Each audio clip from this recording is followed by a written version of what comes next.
e ensinava. Os peripatéticos caminhavam estudando os textos e conversando, e era assim que eles aprendiam. E Jesus, na sua caminhada com os seus discípulos, era sempre questionado sobre alguma coisa. Inclusive sobre: mestre, qual o principal dos mandamentos? Então ouçam o que diz o nosso Senhor Jesus Cristo. Amarás o Senhor teu Deus de todo o teu coração, de toda a tua alma e de todo o teu entendimento. Este é o primeiro e grande mandamento. E o segundo, semelhante a este, é: amarás ao teu próximo como a ti mesmo. E aí você poderia perguntar: puxa vida, mas todo domingo a gente fala sobre o sumário da lei, é o resumo da lei. Sabe por quê? Porque é de suma importância para todos nós. Amar a Deus sobre todas as coisas, amar ao nosso próximo como a nós mesmos. Isso resume tudo, resume a nossa fé. É sinal de que esse amor que Cristo revelou na cruz do Calvário está enraizado em nossos corações. Amar é um ato divino. E nós precisamos exercitá-lo a cada dia. E é por isso que nós também clamamos: Senhor, tem piedade de nós. Porque nós muitas vezes falhamos em exercermos o nosso ser cristão. Senhor, tem piedade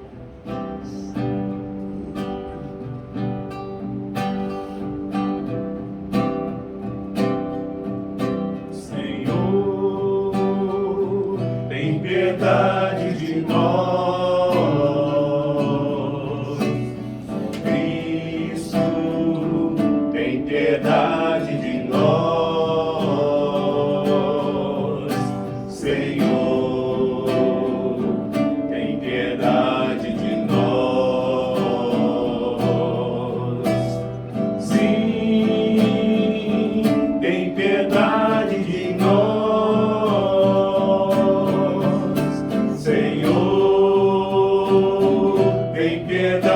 de nós, Cristo, tem piedade de nós, Senhor, tem piedade de nós, sim, tem piedade de nós.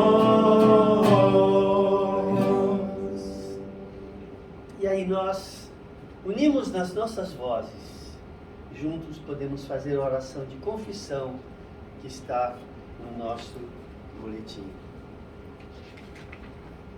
Oremos. Deus misericordioso, confessamos a Ti e a nossos irmãos e irmãs do corpo de Cristo, que temos pecado em pensamentos, palavras e obras, e também no que deixamos de fazer. Viemos a Ti com verdadeiro arrependimento. Perdoa nossos pecados e livra-nos do poder do mal, por Teu Filho que morreu por nós, Jesus Cristo, nosso Senhor. Amém. Que Deus de misericórdia, o Deus de amor, derrame sobre nós a sua graça. Perdoe os nossos pecados. Nos fortaleça em todo o bem. E em Cristo Jesus nos preserve no caminho da vida eterna. Amém. O Espírito do Senhor seja convosco. Seja também contigo.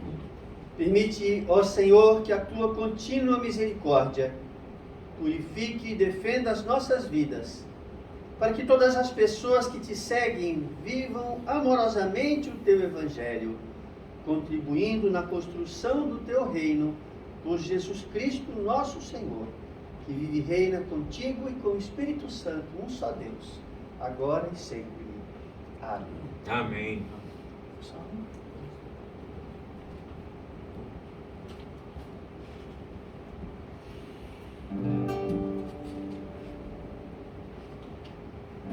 Essa música, ela reflete todo o sentido que que uma reunião como essa de hoje, que a gente está aqui, eu vou cantar uma vez, ela é bem fácil, mas a letra, ela traz muita gente para esse momento de culto, de adoração.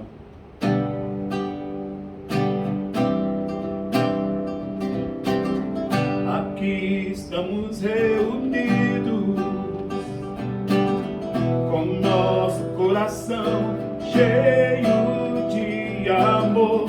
Só temos um objetivo: adorar teu nome.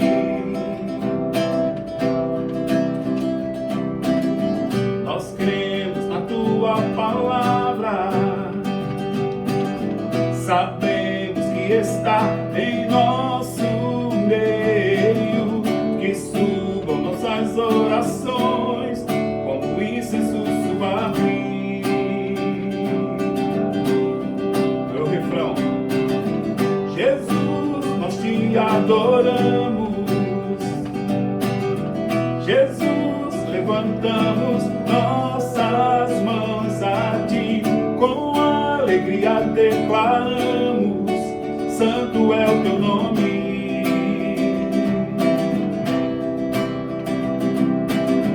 Tu és o Salvador do mundo, Cordeiro que morreu, Leão que ressuscitou. Tu és o Filho do Deus vivo, santo é o teu nome.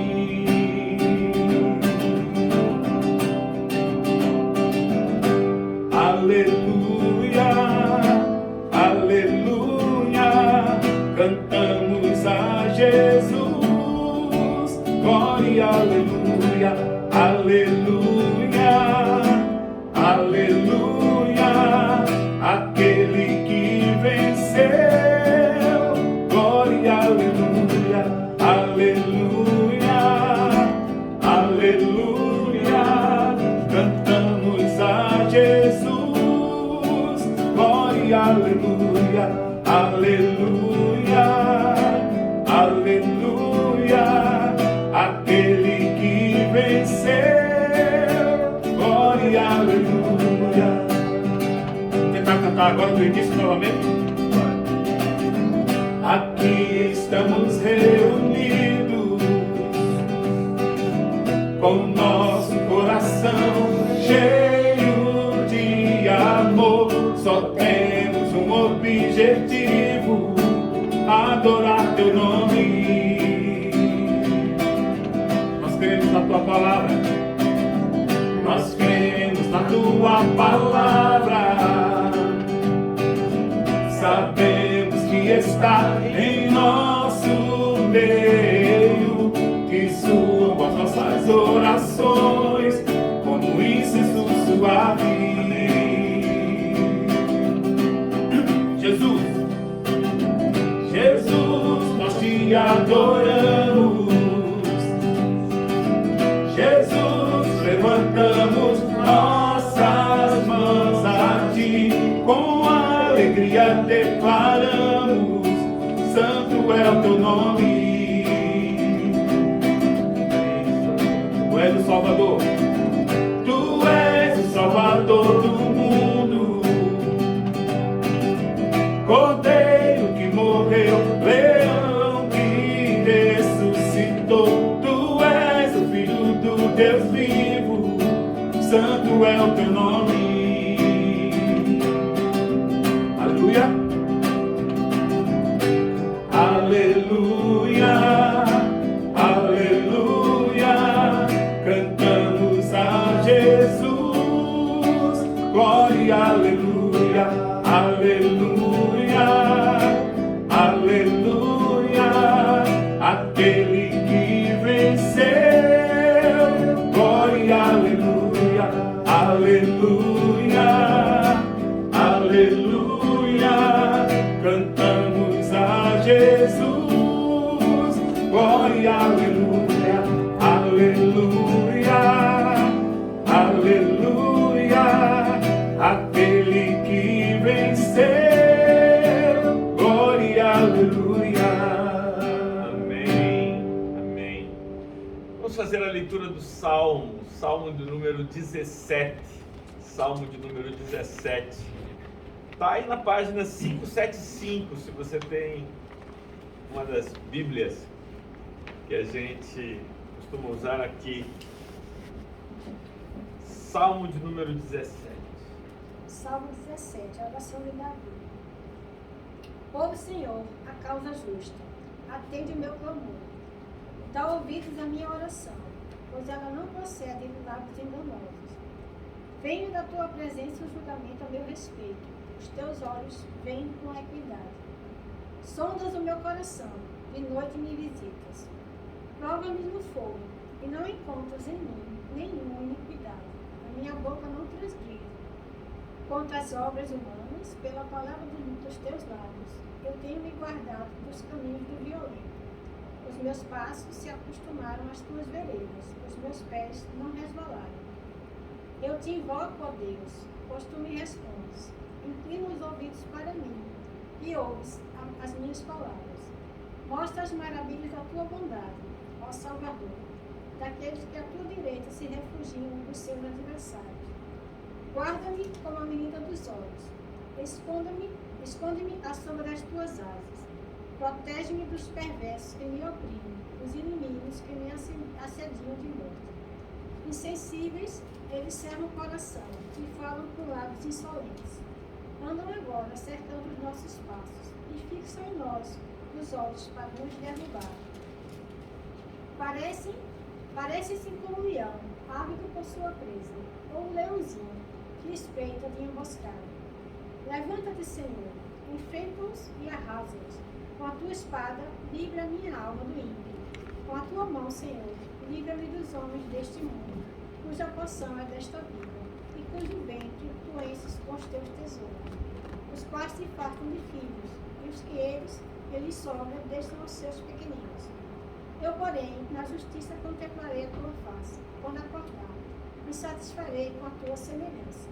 Glória ao Pai, ao Filho e ao Espírito Santo, como era no princípio, agora e será sempre, em todos os séculos. Amém. Agora vamos ficar de pé para a aclamação do Evangelho e vamos cantar esse cântico de aclamação. Tua palavra é lâmpada para os meus pés, Senhor. Lâmpada para os meus pés e luz para o meu caminho. Lâmpada para os meus pés e luz para o meu caminho. Tua palavra é lâmpada para os meus pés, Senhor. Lâmpada para os meus pés e luz para o meu caminho. Lâmpada para os meus pés e luz para o meu caminho. O texto do Evangelho que leremos é aquele que se encontra no Evangelho de Mateus, capítulo 14. Leremos do versículo 13 até o versículo 21. Evangelho de Mateus, capítulo 14, dos versículos 13 até o versículo 21, está na página 1071, 1071, se você tem uma dessas Bíblias. E parece que as pessoas vão querer ter essa Bíblia, né? Porque facilita a vida de tanta gente. E para mim é muito importante que, à medida que nós expomos as Sagradas Escrituras, aqueles que estão com as Bíblias nas mãos possam mantê-las abertas, porque a nossa vocação é a vocação da exposição das Escrituras e cremos que a verdade do Senhor procede da sua palavra e nos edifica, e nos transforma, e nos liberta.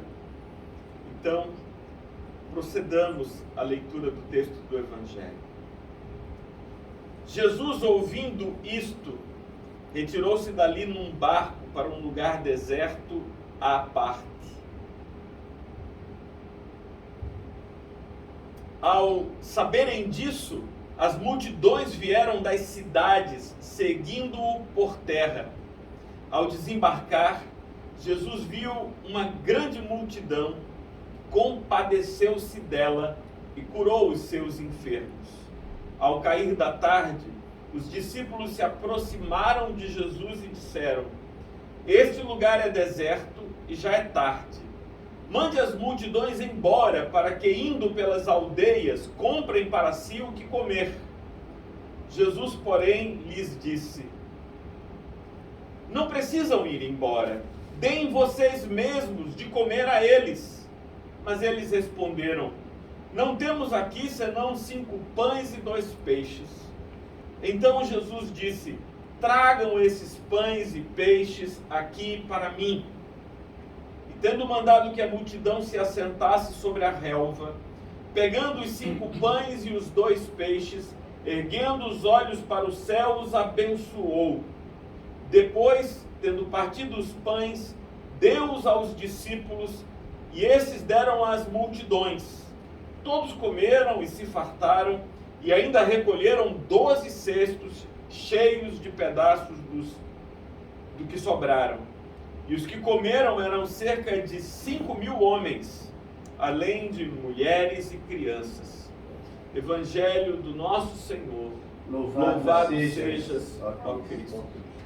Ó Deus eterno, que o Teu Espírito Santo esteja livre para nos falar, nos ensinar, mas sobretudo nos transformar pela Tua palavra.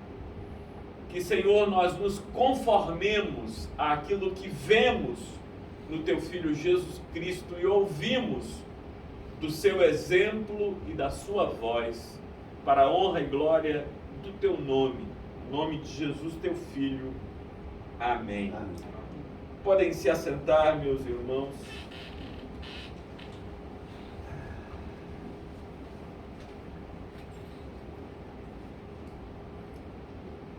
Eu creio em milagres. Amém. Eu creio que o Senhor é Senhor de tudo. Da ordem natural das coisas, Ele age segundo elas e apesar delas. Hélio, uma das grandes objeções que a filosofia fez contra os milagres foi apresentada por um filósofo holandês de família judaica, Baruch Spinoza. Spinoza diz que é um absurdo crer em milagres. Isto porque o milagre seria a subversão da ordem criada por Deus. E se Deus subverte a própria ordem que Ele criou, então haveria uma incoerência na divindade, porque criou uma ordem de como as coisas são, e aí Ele se insurge ou se rebela contra esta própria ordem. Eu não penso como Spinoza. Eu não creio que a ordem natural das coisas seja um cativeiro para a divindade.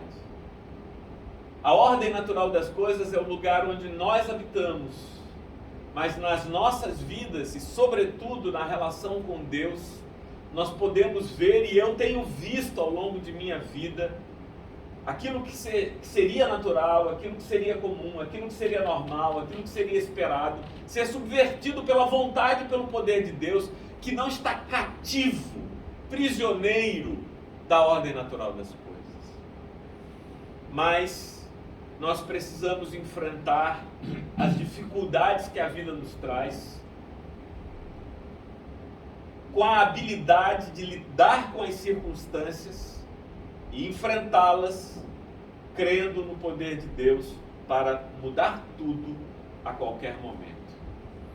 O texto que nós acabamos de ler conta o que aconteceu com Cristo assim que ele soube da morte de seu primo, amigo e mestre, João Batista.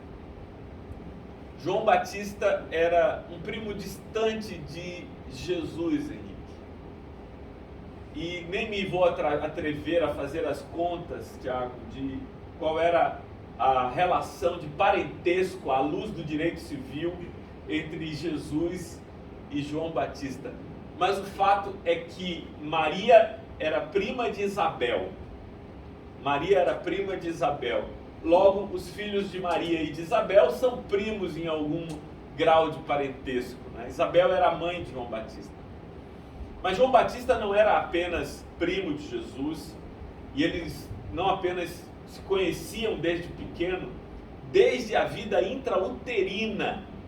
Porque o Evangelho nos diz, Karina, que quando Maria, grávida de Jesus, foi visitar Isabel, que estava no 6º mês de gravidez de João Batista,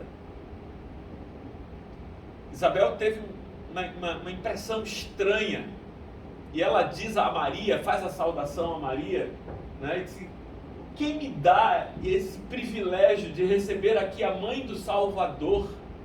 Porque quando a tua voz se me chegou aos ouvidos, a criança dentro de mim estremeceu. Ela sentiu que João Batista reagiu à presença de Jesus, e é de Isabel, e por isso nós não deveríamos ter muitos pudores com esse texto, né? E infelizmente muitos evangélicos fundamentalistas têm pudores com a expressão bem-aventurada és entre as mulheres, porque esta é a voz, e bendito é o fruto do teu ventre. Essa fala, esse texto, não é uma produção da igreja em algum momento da história. Essa é a voz de Isabel saudando Maria, que diz: tu és a mais bem-aventurada de todas as mulheres, bem-aventurado é o fruto do teu ventre. Bom, mas João Batista não era para Jesus apenas um parente e um amigo. Jesus aceitou se colocar na condição de discípulo de João Batista. Por isso, ainda que pareça estranho, Valmir, eu me referir a João Batista como mestre de Jesus. Há 3 evidências no Evangelho de que João Batista estabeleceu com Jesus uma relação de mestre e discípulo. A primeira e a mais evidente dessas evidências é o fato de que Jesus se deixou batizar por João Batista. Se vocês relembram, João Batista não queria batizar Jesus. João Batista estava batizando as pessoas lá no Rio Jordão. Quando Jesus chegou, ele disse: opa, você não. Eu é que preciso ser batizado por você. Você vem a mim para ser batizado? E aí Jesus disse: João, é assim que tem que ser. Deixa que se cumpra toda a vontade do Senhor. E essa é a primeira evidência de que Jesus se colocou na condição de discípulo de João Batista. Mas a segunda evidência, para mim, muito clara, é que Jesus só começa o ministério público de pregação depois que João é preso. Jesus, depois do batismo, passa 40 dias no deserto, é o tempo das tentações. Quando ele volta, ele recebe a notícia de que João foi preso. E João mesmo já havia anunciado a seus discípulos que deveriam seguir a Jesus. João olhou para Jesus e diz: eis o Cordeiro de Deus que tira o pecado do mundo, a ele segui, dizendo aos seus discípulos que deveriam seguir a Jesus. Mas isso só aconteceria efetivamente quando João foi preso, e daquela prisão, a gente lembra, ele não mais saiu. E Jesus, sabendo que João estava preso, começou o seu ministério de pregação. E o que é que Jesus começou a pregar? Ipsis literis, a exata letra da pregação de João Batista. E a letra foi essa, Eugênia: arrependei-vos, porque está próximo o reino dos céus. Essa era a pregação de João Batista, essa foi a pregação de Jesus: arrependei-vos, porque está próximo o reino dos céus. É um convite à transformação da mente. Quando Jesus soube do que havia acontecido com João, a morte de João, como ele foi morto por pedido de Salomé, filha de Herodias, numa festa em que Herodes dá um banquete e lhe autoriza a pedir até metade do seu reino. Instada por sua mãe, Salomé pede a cabeça de João Batista, que lhe é entregue num prato de prata. Jesus ouve falar dessas notícias e ele fica triste. E ele quer algo que nós deveríamos buscar de vez em quando nessa vida. Ele quer ficar sozinho num lugar à parte. Talvez ele quisesse chorar. Talvez ele quisesse repensar a sua vida. Talvez ele quisesse meditar sobre o significado da vida de João. Sobre quem Cláudia, Jesus diz que é o maior ser humano que habitou na face da terra. A frase de Jesus sobre João é que nascido de mulher, nunca houve alguém como João Batista. Ele sofre a dor da morte do amigo, da morte do mestre, da morte do parente. Ele quer ficar num lugar sozinho, ele quer orar sobre aquilo. E ele pede para os discípulos atravessarem o mar da Galileia, que na verdade não é um mar, é um lago, chamado Lago de Genezaré. Ele quer atravessar o mar da Galileia e vai para um lugar onde ele sabia que era um lugar tranquilo. Aquilo era um lago. Então as pessoas estavam ali, veem Jesus entrar no barco e chegar lá no outro lado. Então eles vão por terra. Vão caminhando por terra até o lugar onde Jesus tinha ido. Não dava para fugir do povo, né? Ele foi de barco, chegou lá antes, mas daqui a pouco o povo foi chegando, ele queria ficar sozinho no lugar, para orar, para pensar, num lugar deserto. Ele escolheu um lugar onde não havia outras pessoas, era um lugar deserto. Mas as pessoas vieram por terra e chegaram onde ele estava. E ali começaram a pedir que ele os abençoasse, que curasse seus enfermos. E aí aparece, para mim, Luciana, uma das palavras-chave desse texto, que é o texto de Mateus 14, quando Jesus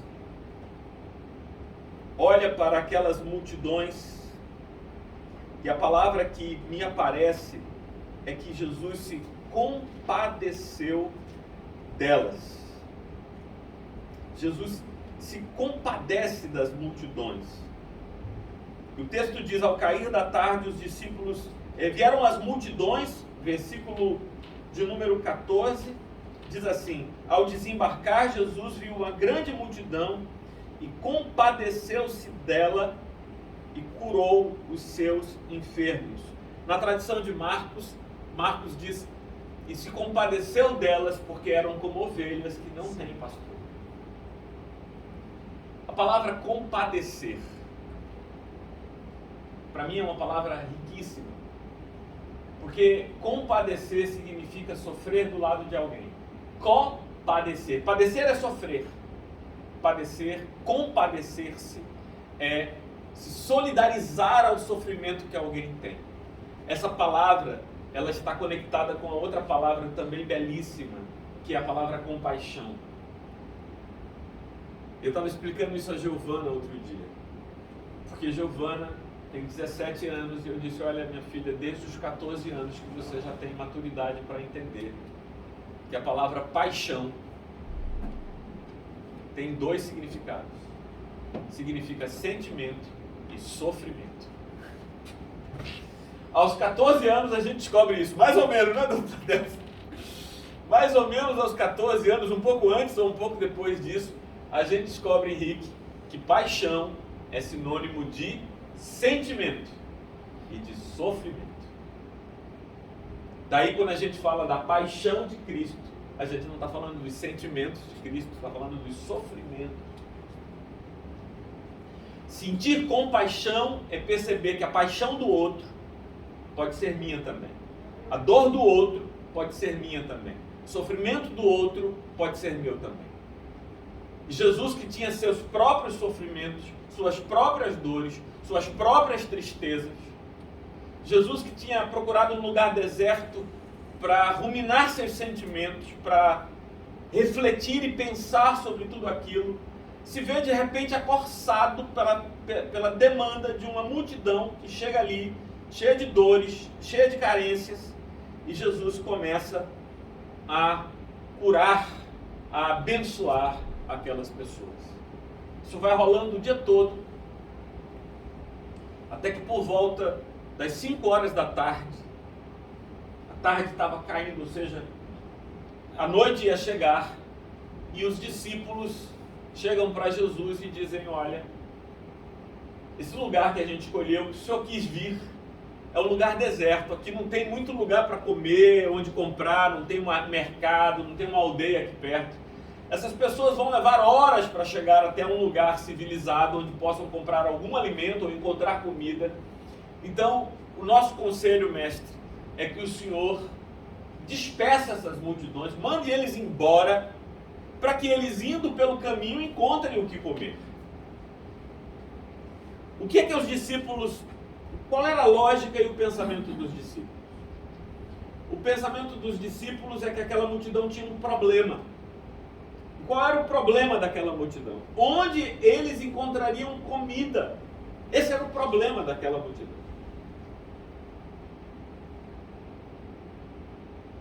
O problema deles, não é nosso. E eu coloquei como tema da reflexão desta manhã a seguinte pergunta, Norberta: de quem é o problema dos que têm problemas? De quem é o problema dos que têm problemas? A resposta óbvia a essa pergunta é: o problema dos que têm problemas é deles, é dos que os têm. Essa é a resposta óbvia.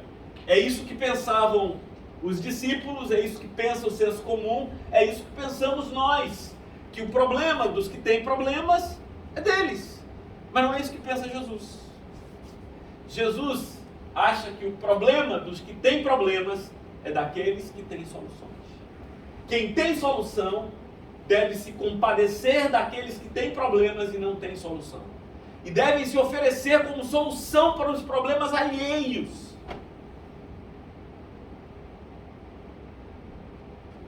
Por isso aqui no Evangelho não vale aquela frase.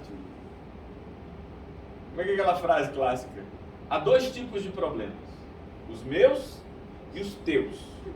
Os teus não me interessam. Bom, isto é o senso comum. Este é o modo de viver do mundo. Porque no Evangelho, aqui, segura a barra.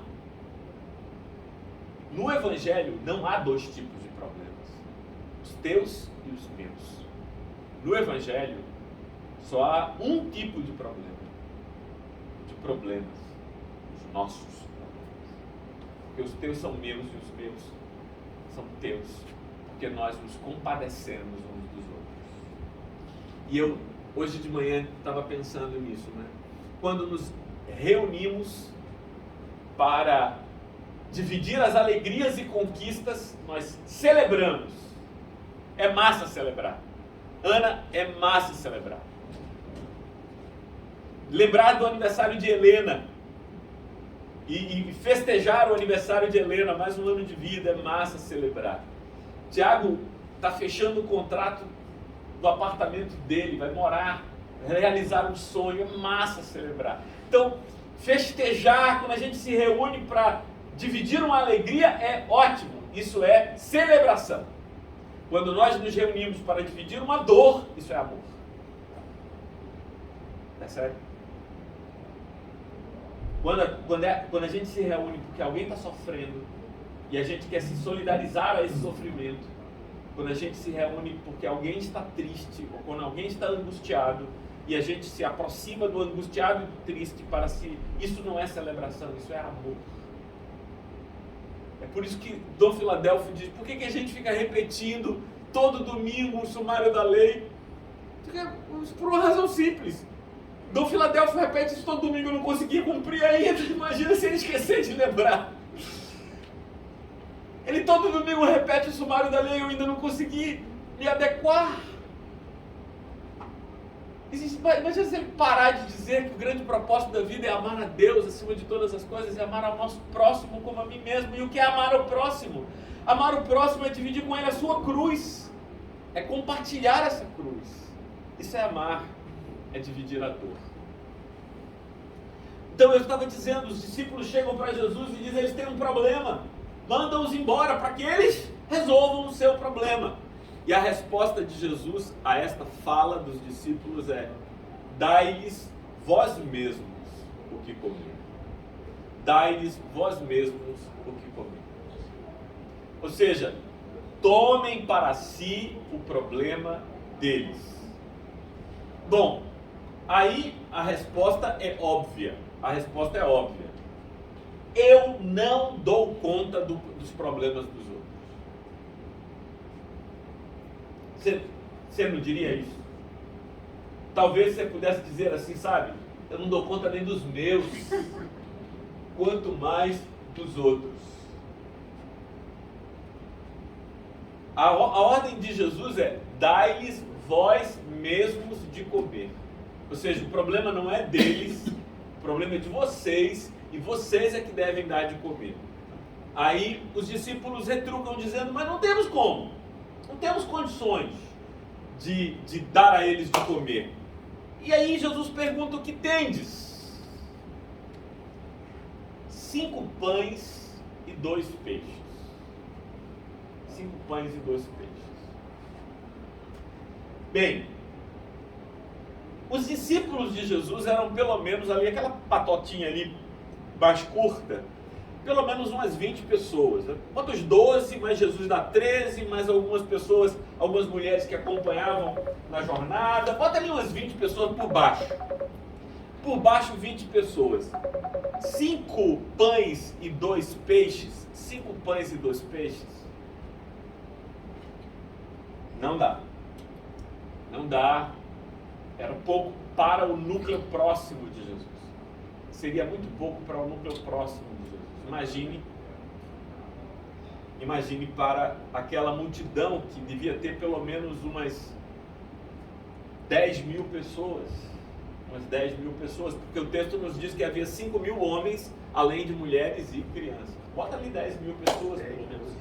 Não é? 5 pães e 2 peixes. E aí eu volto àquilo que a razão diz. A razão diz assim: eu não posso me solidarizar com o problema do outro, porque o que eu tenho não dá nem para mim. E os meus problemas são grandes demais para que eu possa resolver e me envolver com o problema dos outros. E aqui eu queria tentar compartilhar com vocês, qual é o caminho que esse texto do Evangelho nos oferece para lidarmos com a escassez de recursos e o chamado para que nos comprometamos com a dor do outro. Há 4 movimentos que Jesus faz e que talvez nós possamos repetir. O primeiro movimento que Jesus faz é o seguinte: ele pergunta: o que tendes? Trazei-me. E aí os discípulos trouxeram e colocaram diante dele os 5 pães e 2 peixes. O que eles tinham era pouco, mas o que tinham estava consagrado a Cristo. O primeiro movimento diz respeito à entrega da nossa vida, do jeito que somos, no momento em que estamos. O que temos? A gente pode achar que o que tem e o que é insuficiente para si mesmo e muito mais ainda para resolver o problema dos demais. Mas o primeiro movimento de Jesus é o movimento de: tragam-me aquilo que vocês são, aquilo que vocês têm, os recursos que vocês possuem. Depois, o segundo movimento de Jesus é um movimento interessante. Ele convida a racionalização do drama. A racionalização do drama. Ele manda todo mundo se sentar na relva. Estava todo mundo de pé, não, senta todo mundo, bora. Baixa a bola aí, senta. E aquele povo todo sentou-se. 10 mil, 12 mil pessoas ali sentados. Primeiro ele pega o recurso, depois ele racionaliza o recurso, que vai lá, pede para todo mundo se assentar. Lucas diz ainda que ele mandou se sentar em grupos de 100, de 50, para organizar aquilo e tal. E o povo se assentou sobre a relva. E aí Jesus faz o terceiro movimento. O terceiro movimento é que ele pega os 5 pães e 2 peixes e os consagra ao Pai. E o texto diz, eu queria ler aqui, ele diz assim: tragam esses pães, versículo 18, peixes, e tendo mandado que a multidão se assentasse, versículo 19, sobre a relva, pegando os 5 pães e 2 peixes, erguendo os olhos para o céu, os abençoou. Ele eleva o pão, os peixes e os abençoa. E promove e profere palavras de bênção. Eu gosto da expressão latina para bênção, benedictum, que deixa claro que é dizer o bem. Dicção do bem. Benedictum é bem dizer, é dizer o bem, assim como jurisdizer é dizer o direito. Né? A raiz é a mesma, jurisdição e bênção. As duas palavras têm dicção em sua raiz. Só que num lado é dizer o bem, bem dizer, bênção, benedictum. E Jesus disse o bem, abençoou aquilo que eles tinham nas mãos. E aí é que o milagre acontece. Mas eu acho lindo o seguinte, cara, que não é que nas mãos de Jesus, estava assim sobre a mesa, e de repente os pães, os peixes, não foi assim que aconteceu o milagre. Aconteceu o milagre assim: Pedro, vem cá, toma um taco de pão. Tiago, vem cá, toma um pedaço de peixe. E aí Pedro pega um pedaço de pão, Tiago pega um pedaço de peixe. E ele foi distribuindo um taco de pão, um taco de peixe, pá. E aí ele disse: agora podem ir lá. E aí os caras tomam um pedaço de pão, tomam um pedaço de peixe, foi dando para os caras, entendeu? Só que não acabava de dar. E aquilo não acabava. Era um pedaço na mão que não terminava, que não acabava. Era um pedaço na mão que não acabava. Isso que eu tenho não dá. Mesmo assim eu vou dar.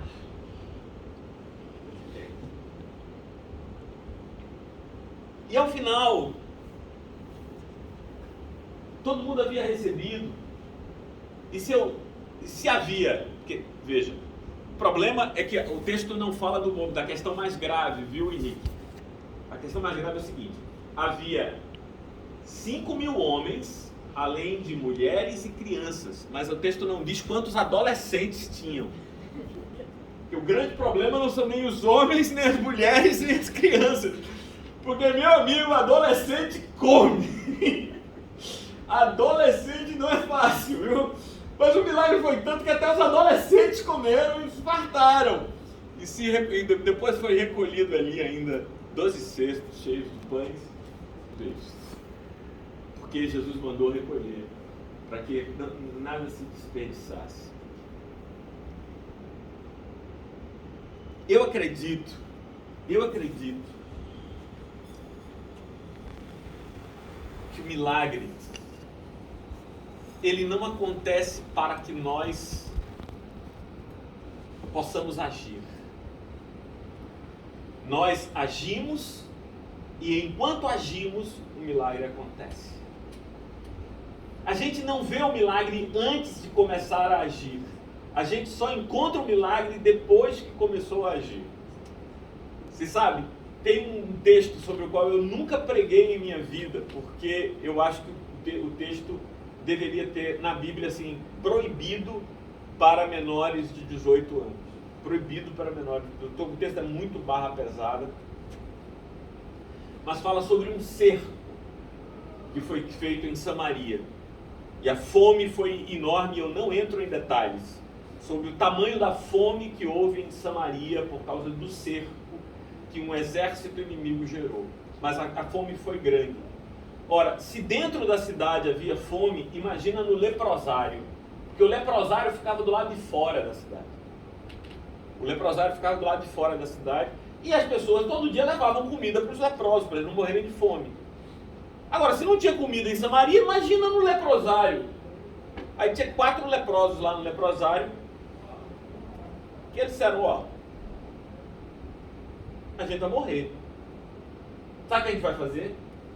Bora se levantar e vamos dar contra o arraial. Vamos atacar o arraial. Arraial do inimigo. Vamos atacar o arraial do inimigo. E vamos se nos matar e acaba o negócio rápido. Pode ser que não nos matem, sei lá o quê. Aí levanta os 4 leprosos. Vamos dar, a expressão é linda, vamos dar contra o arraial dos inimigos. Os leprosos vão vir. Olá, no arraial. Ouve-se um barulho. E o barulho é tão grande que os soldados ficam pensando: o rei de Israel alugou os exércitos do Egito e da Babilônia, estão vindo contra nós. Mercenários. Havia essa prática, né, de alugar exércitos. O rei de Israel alugou os exércitos do Egito e da Babilônia, estão vindo contra nós. E os caras fugiram, deixando armas, comida, tesouros. Mas quem era? Era a sandália. Era o barulho da sandália dos leprosos se arrastando sobre a areia empoeirada de Samaria, que foi amplificada por Deus. E lá no arraial se escutava como se fosse o tropel de um exército numeroso. E os leprosos chegaram, não entendiam nada do que tinha acontecido. Mas quem tem fome não faz perguntas. Quem tem fome não faz muita pergunta. Eles começaram a comer. E aí uma coisa linda acontece. Um leproso diz para o outro: não é bom que tudo isso fique para nós. Vamos lá em Samaria e vamos dizer, e vamos contar o que aconteceu e de como Deus foi misericordioso para conosco. E como Deus foi misericordioso para conosco. Lá, um dia antes de tudo isso que eu estou contando a vocês acontecer, Eliseu tinha feito uma profecia. E a profecia de Eliseu era assim: amanhã, a essa hora, haverá comida, tanta comida que mesmo os pratos mais caros se tornarão baratos da abundância que haverá. O general do rei, ouvindo a profecia de Eliseu, disse: ainda que Deus abrisse as janelas dos céus e derramasse comida, isso jamais aconteceria. Tu é doido. Aí Eliseu olha para o cara e diz assim: o que eu disse vai acontecer, mas tu não comerás o que eu disse que aconteceria. Quando os leprosos chegam e do lado de fora da cidade dizem assim: tem comida, os caras fugiram, podemos ir para lá porque há abundância de comida. Quando os caras dizem isso, a fome também não faz pergunta, o general tentou controlar ali: não, calma, vamos organizar aqui. Atropelaram o cara morreu pisoteado. Mas eu estou contando essa história toda para dizer que o milagre não acontece sem que os leprosos ponham-se em marcha contra o arraial inimigo que cerca Samaria, sabe? O milagre não acontece quando os pães se multiplicaram e os peixes se multiplicaram. Os pães se multiplicam e os peixes se multiplicam quando a gente começa a dividir e dar um taco a cada um. E o que eu tenho começa a compartilhar, e a gente vai se ajudando, e a gente vai se compadecendo uns dos outros. Aí o milagre acontece, aí uma coisa extraordinária acontece. Eu queria pedir a Deus que nos desse a graça de ver milagres.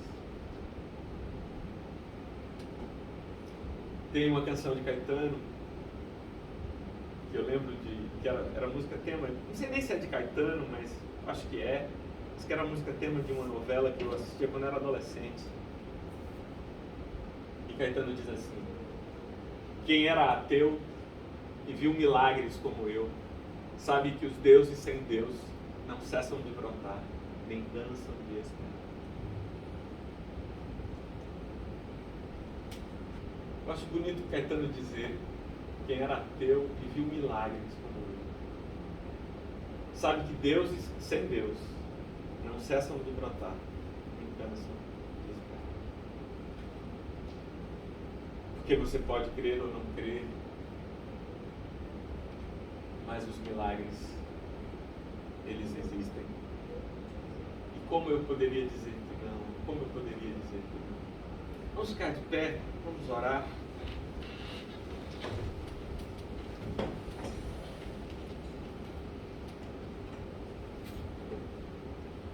Tem uns hereges que, Dom Filadelfo, me perdoe, mas tem uns hereges que eu amo. Uns hereges que eu amo. Um herege que eu amo é Rubem Alves. Rubem Alves é um herege maravilhoso. Eu amo Rubem Alves. Fantástico. E as suas heresias são cheias de poesia, cara. São cheias de poesia. E eu amo Rubem Alves e suas heresias. Porque eu amo poesia nelas. E há um outro herege que você estudou ou vai estudar, Norberta, que é difícil passar pela faculdade de teologia sem ouvir falar mal desse cara. Mas pega leve. Não leva tão a sério o que os teus professores vão te dizer. Esse outro herege chamado Rudolf Bultmann.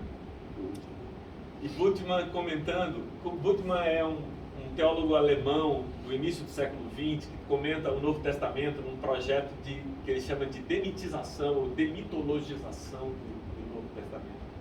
Ele era uma autoridade no Novo Testamento, era anglicano. Não sei se você sabe, Bultmann era diácono na igreja, e o trabalho dele, ele fazia o ofertório dos cultos. Então, o cara na academia era respeitadíssimo na universidade, e na igreja ele fazia o ofertório, era um diácono da igreja. E Bultmann diz assim, comentando o milagre da multiplicação dos pães, né? Porque ele não acredita em milagres, então... Aí ele diz, o que aconteceu ali foi o seguinte,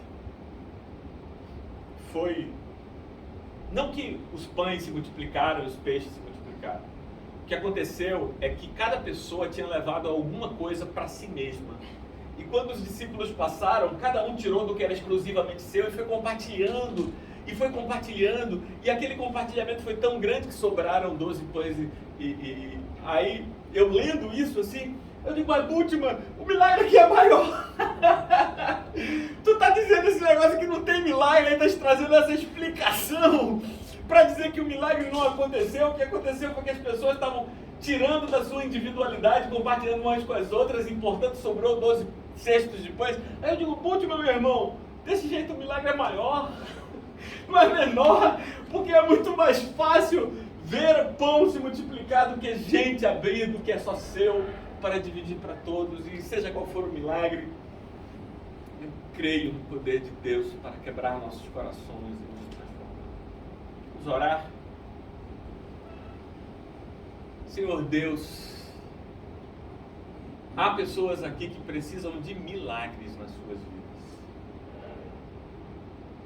Há pessoas aqui que o curso natural das coisas não dão conta do que é necessário para a vida delas. Há pessoas aqui que para si ou para os seus precisam que a ordem natural seja subvertida pelo teu poder e pela tua autoridade. Agora, Senhor, o que te pedimos é que tu nos dês a fé necessária para arrastar as sandálias. E para ir do jeito que pudermos, dando contra o arraial do inimigo. O que eu te peço, Senhor, é que tu nos dês a fé necessária para juntar os 5 pães e 2 peixes e parti-los, e dividi-los. O que eu te peço, Senhor, é que tu nos dês o ponto de partida, porque eu estou certo que se nos movermos conforme a tua vontade, teu poder se manifestará no percurso, para a honra e glória do teu nome, é que eu peço que seja assim. Amém. Podem se assentar. Vamos cantar um louvor.